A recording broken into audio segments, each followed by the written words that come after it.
Leaders meet to reset relations. Positive feedback and financial pledges have come out of the EU-AU summit in Brussels. But how much does Europe's troubled past in Africa complicate its modern-day struggle for peace and prosperity? I'm Andrea Sankey, and today's Newsmaker is the African-European relationship.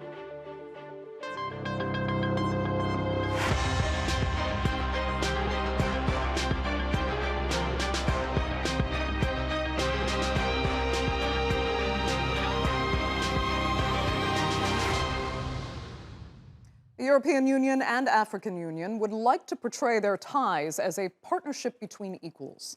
But the legacy of colonialism and their rich-poor divide cast a very long shadow. Former imperial powers have long been accused of taking a paternalistic, patronizing attitude towards African nations. Current AU leader and the president of Senegal has been hoping for a reset. This is the summit of a new start, of a renovated partnership. I hope that our talks will bear fruit on all major themes, be it peace and security, the fight against terrorism, but also the financing of African economies. With the reallocation of special drawing rights and many other issues, I think we will be able to reach a new start. Africa, which has borne the weight of history for long enough, at last intends to set itself free from its burden, to be accepted and respected as a fully involved participant to new dynamics, presiding over world governance and forging the common destiny of humanity. This is the spirit that animates us when we come to this summit in Brussels. Well, in the late 1800s, European powers raced to claim African land as their own. Here's how the continent looked in 1914, just before World War I. France controlled much of West Africa. The British held pockets of territory in the east and south of the continent. Belgium controlled the immense wealth of the Congo, while the Germans, Portuguese, and Italians also administered various regions. Now, colonial rule was brutal and oppressive, and throughout those decades, it both impoverished and destabilized the continent. But after two world wars devastated Europe, and as nationalist movements in Africa emerged, it was no longer feasible for European powers to maintain their overseas colonies. So by the 1960s and 70s, most nations had gained independence, some peacefully, like Ghana, others through years of war, like Algeria. But since then, most theorists argue that neo-colonialism has been driving Europe's relationship with Africa. That's a process where stronger nations use political and economic pressure to wield influence and power in less developed countries. This includes things like bribery, propping up corrupt leaders, giving loans with strings attached, and fostering aid dependency, all to maintain access to Africa's raw materials and to further European interests. And the continent faces numerous other challenges as well. It bears the burden of several deadly diseases, including malaria, cholera, Ebola, and HIV. It suffers from a fragile healthcare system and inadequate access to medicines and vaccines. For instance, only around 10% of adults are fully vaccinated against COVID-19. Globally speaking, Africa has high levels of poverty and hunger and lower levels of education and development. There's political instability, with coups making a comeback as military leaders seize power by force. And of course, terrorism persists, manifest in groups from Boko Haram to Al-Shabaab. Well, on the day the summit kicked off, France announced it was withdrawing its forces from Mali after almost a decade battling Al-Qaeda and Daesh-linked groups in the Sahel. The view from Mali's military junta is that the French mission was ineffective. French and European troops will now relocate to Niger. The Malian army has been strengthened and reorganized. The problem now is to know whether it gets its orders from the junta and if it's easing up on the fight against terrorism. It's a Malian problem. It's no longer a French problem. Well, if the French are effectively washing their hands of Mali's problems, there's no shortage of other distant players waiting in the wings. Russia has provided Mali with military advisors and mercenaries to help deal with its security challenges. China, meanwhile, has been pumping billions of dollars into infrastructure projects across the continent. And Turkey is also increasing cooperation in trade, defense, and education particularly in East Africa. So could Europe be at risk of losing its influence on the continent? And will the EU and AU be able to turn a fresh page on their relationship? To discuss that and more, I'm joined from Mali's capital, Bamako, by Ye Samake. He is a former Malian diplomat and presidential candidate. From London is French-Algerian journalist Nabila Ramdani, who's written extensively about the legacy of European colonialism in Africa. And completing our panel from London as well is the director of the Africa program at Chatham House, Alex Vines. Thanks all so much for being with us. Alex, first, if we can, let's get a better sense of why this EU-AU relationship really matters. I mean, we know both China and Russia are playing a much bigger role on the continent than in years prior, but does that actually threaten the EU? And what could the EU potentially miss out on if it doesn't strengthen ties? Well, firstly, the history between Europe and Africa has been deep, sometimes too deep because of the imperial colonial project. But it is the near abroad of Europe, particularly West Africa. It's extended neighborhood, so it's very strategic, I would argue, for both continents. And what's happening now is that you've got more and more countries being involved in the African continent. That's good for Africa. And so you've had a spate of summits, of which the EU-Africa summit is the latest, but there was a China one earlier this year. And later this year in August, there'll be TICAD 8. That's a Japanese version of this. They'll have about 8. And then at the end of the year, we have a second Africa-Russia summit, and probably the second US-Africa Leaders Summit. So that's a lot more choice for Africans. And the EU should not be complacent about the African continent. It'll have to work harder. It can't rely on history any longer. Okay, but it'll have to work harder to what end? What does Europe really risk losing if it doesn't, build stronger bridges with Africa? Well, common prosperity. The Europe business model will require more interconnectedness, including strategically a shortening of supply chains. COVID-19 and the pandemic has shown extended supply chains and choke points are not good for European business. And so Africa, particularly West Africa, makes a lot of sense for industrialization, widening pharmaceutical production, circular migration. I mean, there's a long checklist, I think, of advantages for Europe to have a better and sustained partnership with the African continent. Okay, Ye Samake, how welcome are European partners in Africa? I mean, who really is, do you think, the better or the best partner for Africa? Are there any that are more heavily invested, for example, in helping to raise the overall, standard of living for Africans?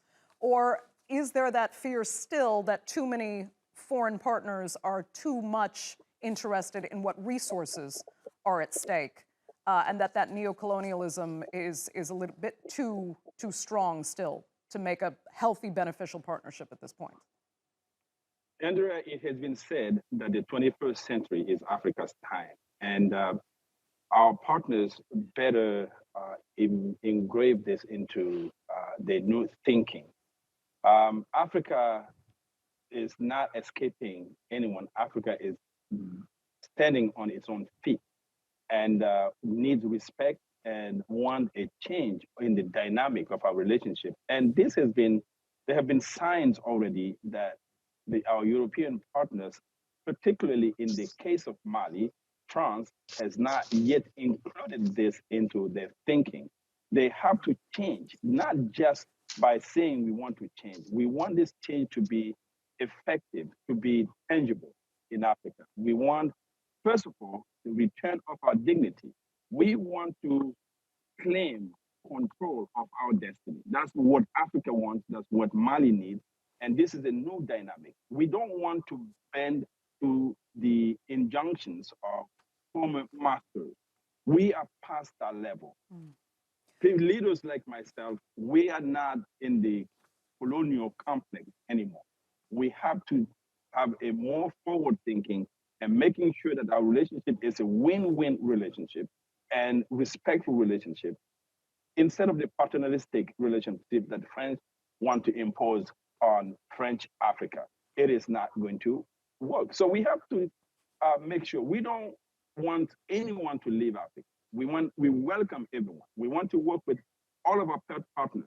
The more the merrier, because it gives us more options. Okay. Yeah, let me ask you, though, quickly, because I need you to further explain with some examples, some more detail about how the legacy of colonialism still kind of overpowers the relationship and why that is bad for Africa. Because you will hear some argue today that the past has to be left behind. You can no longer argue that it is former colonial powers that are making problems in Africa today, that it's African nations themselves that have failed to take the control that they can take control of, and that this is the problem going forward.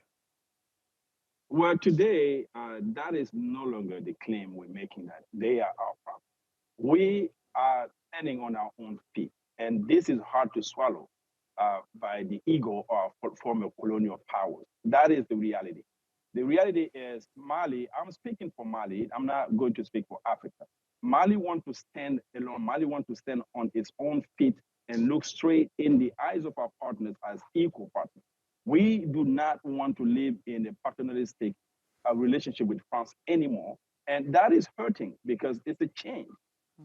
We welcome our relationship with France. We did not ask France to leave Mali. We said, you can stay here under our terms. If you can't live in our country in our terms, well, so long. And that's the attitude of the new generation in not only Mali, in many countries in Africa. Okay. So we want change in attitude.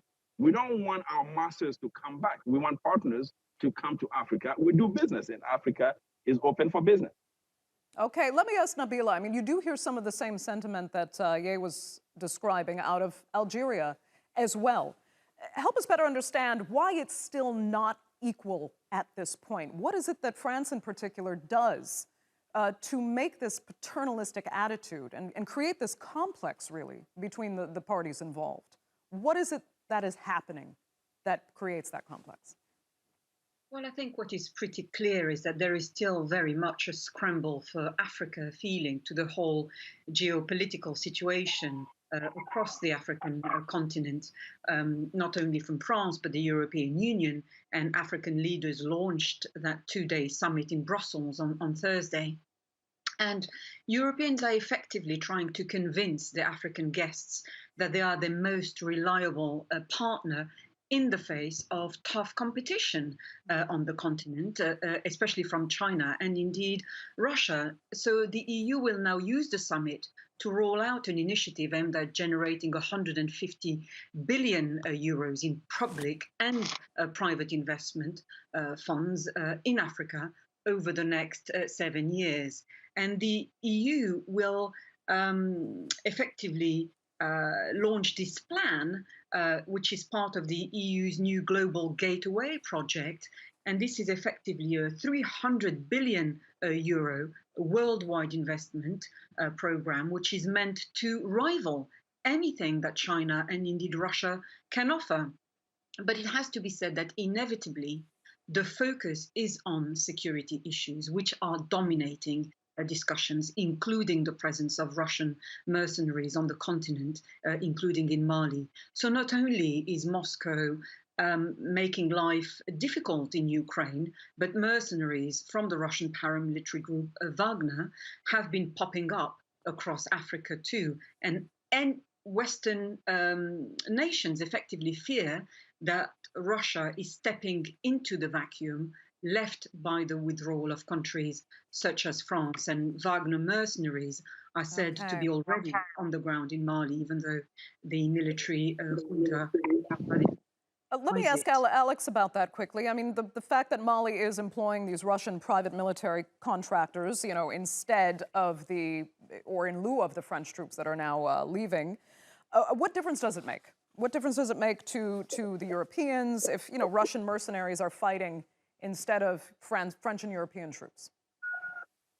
Well, the Malians are saying, well, the Russian troops might be more effective than the French and other European forces that are there.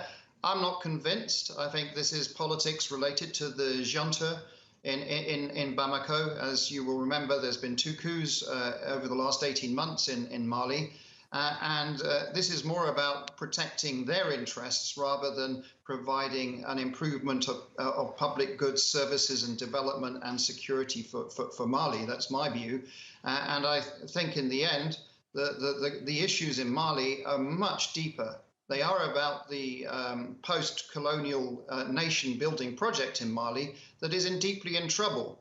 And so security is not the solution here. It's better government, it's accountable government, it's getting public goods and health and other services across the country effectively, as well as combating the security issue.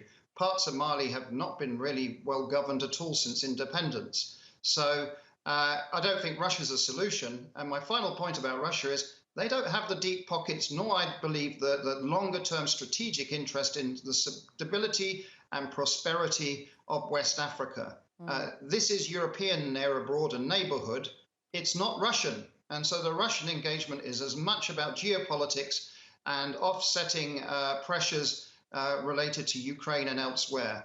And so I don't think the Russians are the solution to this particular crisis. Okay, yeah, I'd like to get your thoughts on Alex's assessment there, because it is directly about your home. That's exactly the kind of thinking that we want to prove wrong. It is not about the deep pocket of European or any nation that is going to pull Mali out of where we are. That is the lack of understanding that actually our partners are displaying, because nothing will work in Mali if we don't build first and foremost a political stability.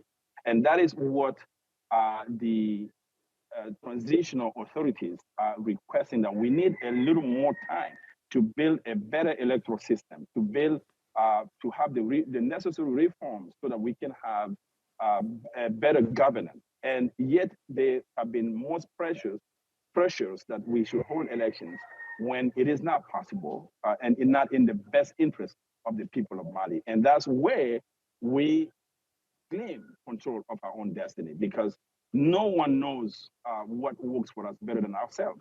No one has the best interest of Mali at heart than the Malian people. So let's work together. Let's find a way to, find a Malian solution instead of external imposed solution on us. We need the Russians now. The Russians are making a dent within 3 months, where French and 14 to 30,000 troops have failed to circumvent jihadism or the violence in the country. And this is very frustrating for the people of Mali. We have invested emotionally in the presence of 30,000 troops, of Barkhane, of Takuba. But yet there has been no tangible result on the ground. Understood. I just want to hear from Alex quickly. Does that make sense to you? Because it's not exactly in line with your analysis of the situation at present. No, my view is that there's a crisis of state building in Mali, and that you've got an elite in Bamako that has not been able to provide security and effective development. And so you have large areas of Mali that the state has been pretty inexistent. And those have been filled in by others, at times militias, at times jihadist groups. And so I don't have confidence that the junta in Bamako is a solution to this. Okay. And so I do agree that there needs to be Malian solutions to Malian problems, but I'm very doubtful about this junta being that pathway. If I may break it to you, Alex, the reality is we partner with the MINUSMA, we partner with Barkhane and the French troops to get rid of all of those violence and jihadism and terrorists in the northern area for the past 9 years.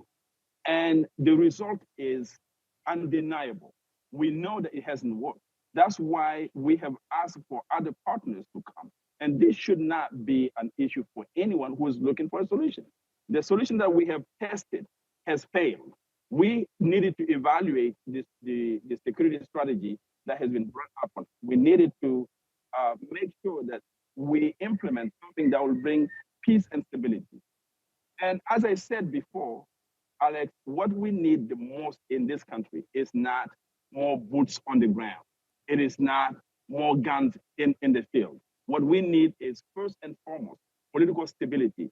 What we need is institutional arrangement that will allow Malians to thrive and to be able to provide for the needs of the people, south and north. Okay. Making sure that that's our plan.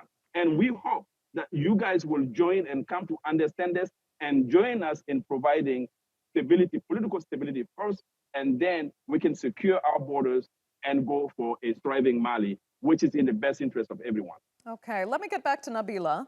I would like to get your thoughts on the exchange you've heard, but I also want to ask you, as you know, African security, as well as contingency plans for climate change have been discussed at this conference as well. Neither has been properly shored up. And there is talk now that there could be, a huge wave of migration again toward Europe, just as the result of climate change issues and security issues. And security, you think, is first and foremost the issue. I mean, how much is that properly being addressed now between the EU and the AU? Because that is the bomb that could explode in the near future. Well, yes, absolutely. And I tend to agree with Alex's analysis when he says that the other candidates seeking to fill any possible vacuum, and especially power vacuum, on the African continent include groups such as Al-Qaeda and ISIS, of course. And these are exactly the kinds of groups that France and other EU nations and allies went to Mali to fight, for example. But there has been, of course, a spate of military coups across the continent that has given those extremist groups a fresh life and indeed a chance to reconsolidate. Now, the EU is in turn saying that its member states are just restructuring their presence in order to face the new political situation. And it is reported that the EU bloc also intends to increase funding for African peace building missions across the continent. But I think that the truth is that both sides, both the EU and indeed African nations, potentially need each other equally. The world is massively interlinked nowadays over all sorts of issues, not least of all climate change and indeed security. And what happens in Africa can have an influence on what happens in Europe, for example, and the reverse is also the case. And I certainly think that everybody stands to lose from the current regime in Mali, for example. The junta came through a military coup, and the country is in an extremely unstable state at the moment. Nabila, quickly, if you can, there were also complaints about this meeting that it was unfairly weighted toward Francophone Africa. France was kind of allowed, some said, to commandeer the meeting to suit its interests in its former colonies. It was even said that Anglophone and Lusophone states weren't even invited to the preparatory talks for this meeting. Does that show a failure in recognizing how important it is that everyone is included on an equal level? Well, yes, indeed, and part of that has to do with the huge military presence of the French on the African continent. France has about 4,300 troops in the region, including 2,400 in Mali alone.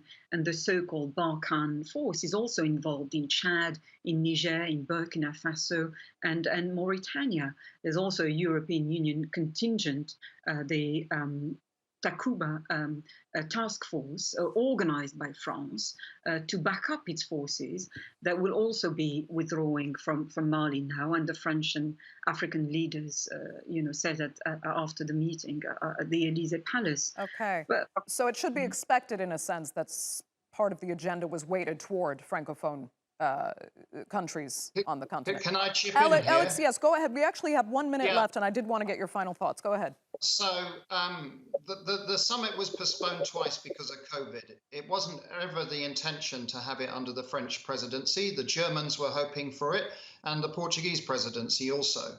It's because of COVID. But you can't be surprised that since it did overlap with France, France is the country within the EU that has the deepest African interests. And so it tried to multilateralize its own strategic vision for Africa. And that's why it's got such a French flavor, this summit. Was that at a cost of anyone else, or was it just fair and logical that it happened that way? I don't actually think the Lusophones and Anglophones really suffered that much, but obviously the press announcement yesterday at the Elysee about the French reconfiguration of its security presence with the pulling out of Mali, obviously that's got conflated into the summit. And so this then gets a very Gaelic taste to it, which it wasn't meant to have had when it was first planned, this summit. Okay, Alex, I'm going to have to give you the final word. So unfortunately, we are completely out of time for this edition of the Newsmakers. So much more to talk about. But yeah, as always, the clock is against us. I'd like to thank all three of my panelists, Ye Samake, Nabila Ramdani, and Alex Vines, for joining us. And our viewers, of course, for tuning in as well. Remember, you can follow us on Twitter @the_Newsmakers. And be sure to subscribe to our YouTube channel. I'm Andrea Sankey. We'll see you next time.